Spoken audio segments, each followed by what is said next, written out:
Rocheteau, Platini, Rocheteau, Couriol, Platini, il faut frapper ce ballon. Ah non. Voilà Gengini contré par Velasquez. Bossis. Comme dirait Roger Coudert, c'est Verdun. Vous avez vu, ils étaient au moins 7 dans la surface de réparation. Et les Français n'ont jamais réussi à se mettre en position de tir. Platini bien fait. Mais là, il a voulu donner à Rocheteau. Et gare à la contre-attaque. Oula, il est monté très haut, il est descendu très bas. L'Aiguilla. 3 contre 4 pour La les Rosa. Péruviens. Cueto. Oui, bien joué de la part de Battenet. Bellone. Les deux monégasques, Bellone-Couriol sur le côté gauche. Renverse le jeu pour Larios, laisse pour Rocheteau. Une faute. Oui, oui, il a été accroché là. Un petit peu loin des... Mais les contre-attaques françaises ne partent pas assez vite. On porte le ballon plutôt que de le donner plus vite pour surprendre la défense qui a encore une fois là avait eu le temps de se replacer. C'est un peu dommage. Et toujours les Péruviens qui ne sont pas à distance. Là, il est loin ce coup franc quand même. Alors peut-être Rocheteau, c'est comme face à Chypre. Platini, Battenet.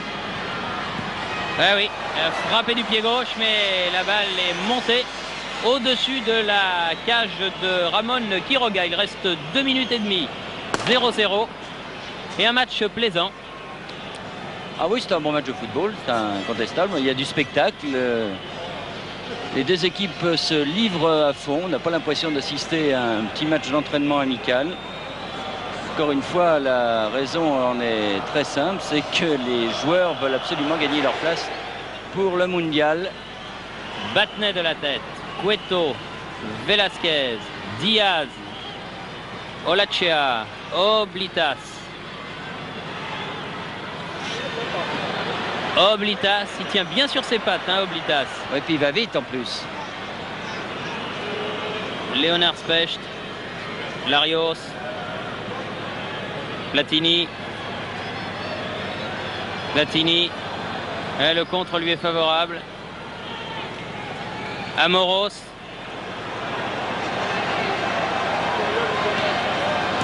Bellone. Rocheteau.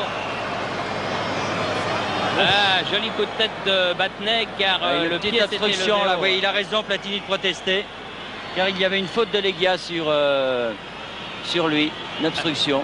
Duarte, Cueto, Oblitas, Cueto. Et les Français sortent bien là. Voilà. Bellone, Rocheteau en pointe. Bellone, voilà. C'est toujours la même tactique de la part des Péruviens. Vous voyez, quand ils se sentent en position d'infériorité sur des contre-attaques de ce genre, eh bien, ils prennent le porteur de ballon, ils font une faute sur lui et ça donne un coup franc. Mais en Coupe du Monde, ça fera un monticule de cartons tout ça. Hein. Oui, enfin, si les arbitres sortent plus volontiers leurs cartons que lors des championnats d'Europe en Italie. Oui, c'est probable. Ils ont dû avoir des consignes au niveau de la FIFA.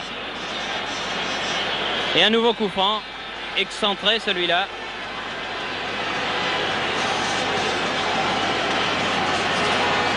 On ne peut pas jouer, dit Platini, car le mur n'est pas à distance. Non, au-dessus. Il est certain qu'il est obligé de soulever son ballon davantage, donc compte tenu du fait que le mur n'est pas à distance réglementaire. Mais ça, c'est le gros problème aussi des arbitres. C'est difficilement jouable.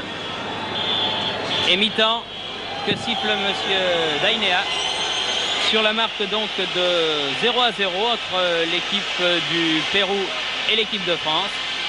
Un match intéressant dans lequel pour l'instant il n'y a pas eu de but. Espérons que cela viendra après le repos.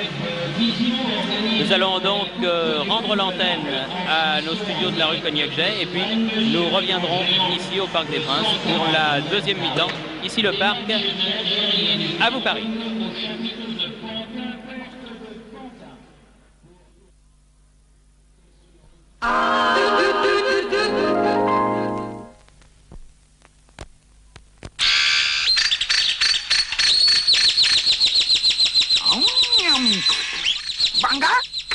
ça, Banga? Dans Banga, il y a des fruits.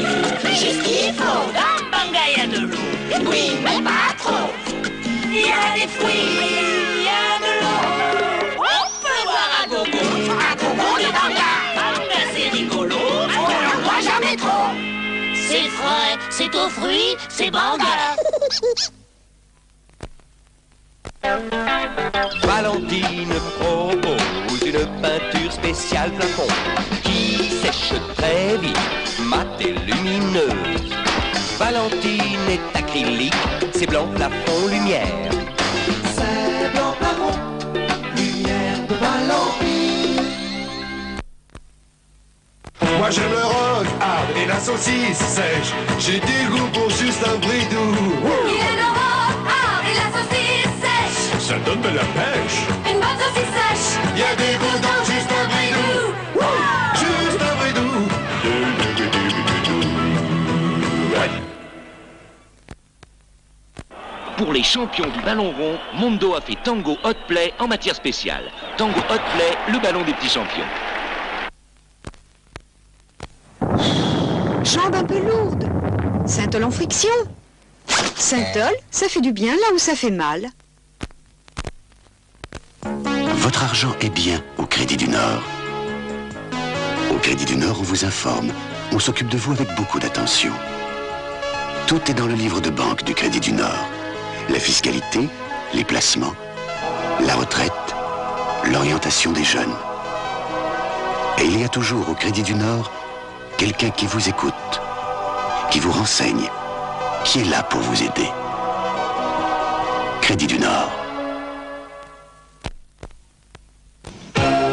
Je suis l'ami de la famille, le motoculteur Izeki.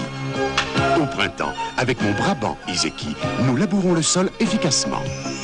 En été, avec ma barre de coupe Izeki, nous fauchons l'herbe proprement. En automne, avec ma remorque Izeki, nous ramassons les feuilles rapidement. En hiver, avec ma lame Izeki, nous chassons la neige joyeusement.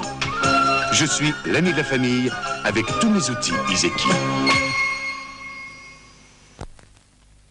Attention les papilles, voilà Steamroll, le chewing-gum qui a vraiment du punch.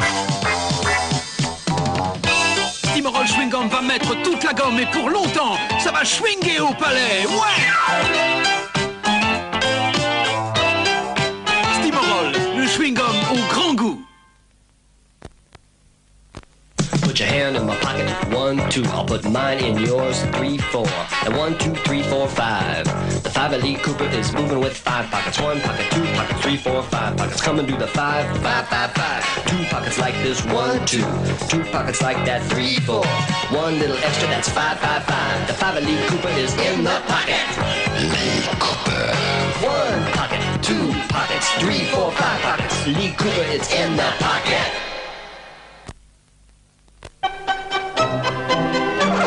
Une petite douleur. Synthol en massage. Synthol, ça fait du bien là où ça fait mal.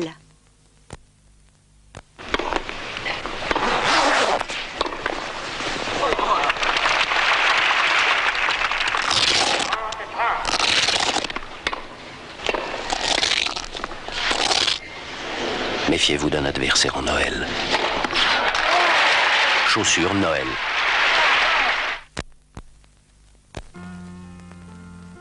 Le premier pas.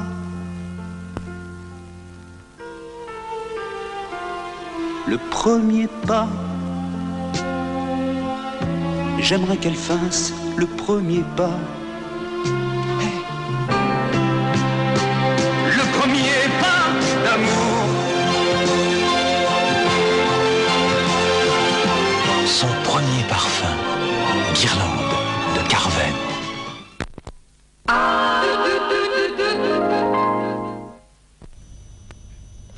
Avant de retrouver Thierry Roland et Bernard Père pour la deuxième mi-temps de ce match France-Pérou, nous allons profiter de ces quelques minutes de repos bien mérités des 22 acteurs de cette rencontre pour faire un petit tour d'horizon de l'actualité sportive de cette journée avec une information qui va sans doute passionner tous les amateurs de football qui regardent Antenne 2 ce soir, puisque Paolo Rossi, l'international italien, suspendu depuis 2 ans, aura purgé sa peine dès demain. Cette suspension était intervenue à la suite de cette fameuse affaire du Toto Calcio qui avait secoué le monde du football en Italie le 30 décembre 1979. Paolo Rossi avait été reconnu coupable d'avoir participé au trucage du match de championnat qui avait opposé à l'époque l'équipe d'Avellino à celle de Pérouse. Bien que n'ayant pas joué donc en compétition pendant 2 ans, Paolo Rossi a été acheté entre-temps par la Juventus, avec qui il rejouera pour la première fois donc depuis 2 ans en compétition. Cela se passera dimanche en championnat contre l'équipe d'Udine. Björn Borg pourrait renoncer complètement à la compétition cette année. C'est ce que vient de révéler son agent américain Bob Kane. Björn Borg, qui ne jouera ni à Roland-Garros ni à Wimbledon, ne sera pas non plus à Hambourg où il devait participer au tournoi du 10 au 16 mai. Il invoque toujours, selon son agent américain Bob Kane, il invoque des raisons d'ordre personnel à ce forfait. On attend maintenant confirmation de l'intéressé lui-même. Passons au cyclisme maintenant avec la 8e étape du Tour d'Espagne qui a été remportée cet après-midi par l'Espagnol Jesús Hernández Ubeda, c'est difficile à dire, devant le Suisse Stéphane Mutter et le Belge Eddy Planckaert. Le premier Français Jean-François Rault termine 4e. Au classement général, le Belge Criquier-Lyon conserve son maillot amarillo de leader, c'est-à-dire son maillot jaune, puisque le maillot de leader de ce Tour d'Espagne est jaune et non rose comme certains le pense. Voilà, dans quelques minutes, le coup d'envoi de la deuxième mi-temps de ce match France-Pérou. Nous allons donc retrouver maintenant au Parc des Princes Thierry Roland et Bernard Paire en espérant, messieurs, que nous allons voir des buts durant cette deuxième mi-temps. Mon petit Roger, que les dieux du football vous entendent. Nous souhaitons aussi en voir des buts parce que, nous l'avons dit tout au long de cette première période, c'est ce qui a manqué. Les ingrédients étaient bons, mais il manquait cette petite saveur supplémentaire qu'apporte le but, alors que la musique du 8e régiment de transmission nous gratifie de morceaux choisis pour faire patienter les 45 000 spectateurs qui remplissent le Parc des Princes. Alors Bernard, vous étiez en grande tournée sud-américaine lorsque les Français ont joué contre l'Irlande. Vous les trouvez comment ? Eh bien, les Français, je les trouve bien, ma foi, compte tenu du fait quand même qu'il manque des titulaires à part entière. On peut parler de Lopez et de Trésor, on peut parler de Giresse, on peut parler également de Bernard Lacombe, mais Hidalgo doit être assez content, car et c'était le cas du reste contre l'Irlande, où il manquait également des garçons comme Platini, Rocheteau, Lacombe, etc. Eh bien, on s'aperçoit que finalement, Michel Hidalgo, comme il le souhaitait, possède un groupe solide où on peut enlever tel ou tel joueur et s'apercevoir que le rendement de l'équipe de France reste le même. Bien sûr, il y a le problème d'efficacité. On s'en est aperçu au cours de cette première mi-temps où les Français, s'ils ont dominé jusque dans la surface de réparation, n'ont jamais réussi, très rarement, à mettre hors de position cette défense du Pérou, une défense très renforcée. Mais on peut penser également que lors du mondial, eh bien, les Français vont avoir en face d'eux des équipes qui joueront avec des défenses renforcées. Il sera très difficile de passer. Alors les Français ont dominé, c'est incontestable. Ils se sont livrés au contre des joueurs péruviens qui sont très très adroits, comme on a pu s'en apercevoir. Ils vont vite. Possède toujours cette fameuse technique sud-américaine avec des garçons de grande qualité comme ce Uribe qui, à mon humble avis, a dominé tous les garçons de son équipe, sans oublier Oblitas qui a une très bonne accélération et qui peut semer le danger dans les défenses adverses. Cette équipe du Pérou qui doit quand même inquiéter Berzot, l'entraîneur italien qui est présent, de même que l'entraîneur polonais, car si les Italiens et les Polonais pensaient faire une promenade de santé au cours du premier tour et se qualifier somme toute facilement, eh bien ils devront peut-être déchanter, car cette équipe du Pérou est au moins aussi bonne que celle qui avait éliminé l'Écosse en Argentine il y a 4 ans. Elle est même peut-être plus jeune, puisque encore une fois des garçons comme Chumpidas ne sont plus là. Ils ont été remplacés. Et mon Dieu, cette équipe du Pérou qui possède, semble-t-il, une défense beaucoup plus solide que celle d'il y a 4 ans, a changé de tactique avec Tim. Maintenant, on joue avec une défense très renforcée et on a trouvé un sens de la contre-attaque qui peut paraître assez étonnant. L'équipe de France n'a pas encaissé de but, enfin, tout au moins, elle en a encaissé un qui, à mon humble avis, était valable. La défense française, malgré tout, a bien tenu. Battenet et Spetch